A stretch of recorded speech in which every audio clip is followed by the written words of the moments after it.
Hey everybody, and welcome to Late Night with Tania. I'm Tania Shipman from Simple Solutions Today and Business Automation 101. List automation is what I'm going to be talking about. And why I'm talking about this is setting up some basics before you start trying to build a list will make your life so much easier later on. Now, this always depends on what automation or autoresponder software you're using as to how automated you can make your lists and how automated you can set up campaigns or sending out emails or whatever. But if you start with the basics, if you know how you're going to start setting up your lists, it will make life easier. Now, added on to top of any sort of list automation that you're going to be doing now, excuse me, is there are new GDPR rules that apply for anybody who lives in the EU.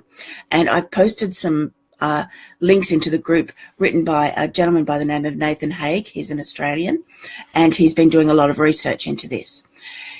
It can have really widespread implications, so be aware of that. But right at the moment now, I'm just going to be talking about some list automations that if you start in the beginning doing it this way, then you can always manage your list, whether you have one list or whether you have hundreds of lists.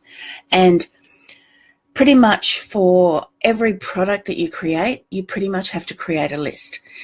In some cases, you're able to have a generic list, but if you're selling one thing, you need to be able to send out an email, you need to be able to have follow-ups, you need to be able to set it up so that they are aware of everything that's happening. So doing some automations or setting up some systems before you start can make life really easy. Now, if I was able to share my screen, which I can't at the moment because Facebook has changed a whole heap of rules with regards to what can be posted into groups, but I can shoot a video later on that just demonstrates some examples. But my recommendation, if you're going to set up your list, is make each list easily recognizable. What I tend to do, and I learned this from Ben Atkins, is at the beginning, okay, I'll start again. When you create a list, it's alphabetical, yes, alphabetized. You know what I mean. It's A, B, C, D, 1, 2, 3, 4, and symbols come first, then numbers, then letters, if you're ever doing anything in an alphabetical type list. And if your autoresponder saves your lists alphabetically, keep that in mind when you're setting up your lists in the very beginning. So do something that has it grouped. And what I do is I use the square brackets. So I will have square bracket, product, square bracket, and then what the product might be called, or it might be a webinar. That allows them all to be grouped together rather than trying to remember what each of them are. And then you can set up for a product. So it might be, for example, my Facebook traffic automation, they were all together under product because it was a list for a product that I was selling. And then I had each of the OTOs were 1, 2, 3, so that I knew that it was Facebook Live Traffic Automation, so I might have called it, I think I called it Facebook Live, FLTA, number 1, number 2, number 3, whatever it might be, or ABC, or what you called the OTO, whatever it might be, so that your lists were kept together so that you could easily find them. When you're creating lists, think about how you're going to use them. Are they going to be just a one-off list? Are you going to create more lists to them? Hi, Rebecca, nice to see you join in. Are you going to, do you need to put tags on them?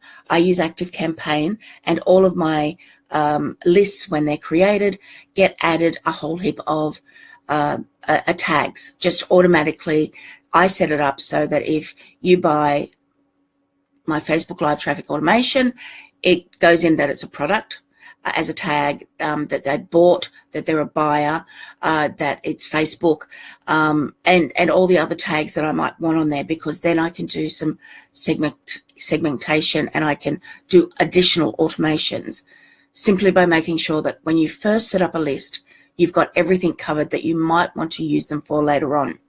And again, we have GDPR rules that we're all going to have a better understanding of, but at the moment, just do what you've been doing. But by setting up your basic automations when you first start, you can easily find it. Now, when you're doing a list and creating your list, the better it's set up in the beginning, as I said, with tags, with making it easy to find.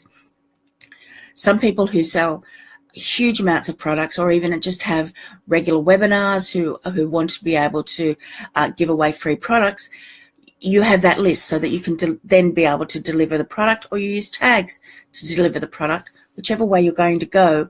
Again, by setting up some basic rules, some systems, so that you know if I'm going to need to send, if I'm building a list, I know what the setup of it has to be. There's a whole heap of other things that you can do, but by having your basics always set up the same, you're not going through, have I created a list for this? For example, I sometimes sell PLR. People get added to a PLR list that I have an automation set up for it. So if I'm selling PLR images, they have a tag that says that they're PLR images. I deliver those images. I then add them to a PLR list so that when more PLR comes out, I can send it to them because I know they're interested in it. The basics are the foundation of setting up anything. And I've just used lists as an example because most of us, and should be, are building lists of people that are interested in what we do. So adding more and more people to your list and having it all understandable, so straight away you know that I've done everything. You're not then coming back later and going, oh, I should have done something extra. So with regards to autoresponder automations, I'm going to talk about them in my next video, but I just wanted to let you know that setting up lists and getting it right at the beginning makes life so much easier as you go on with being able to email, being able to target people, all those sorts of things that are very important when you're building a list. And of course, the next thing I'll be talking about is creating regular emails out to people who are on your list. So I hope that's given you some ideas about how to set up your lists and starting to build lists. And if you've got any questions, drop them in the comments down below, or ask a specific question that relates to what you want to do into the group. I'm Tania Shipman from Simple Solutions Today and Business Automation 101. I hope this helped you. I'll see you all in my next video. Bye, everybody.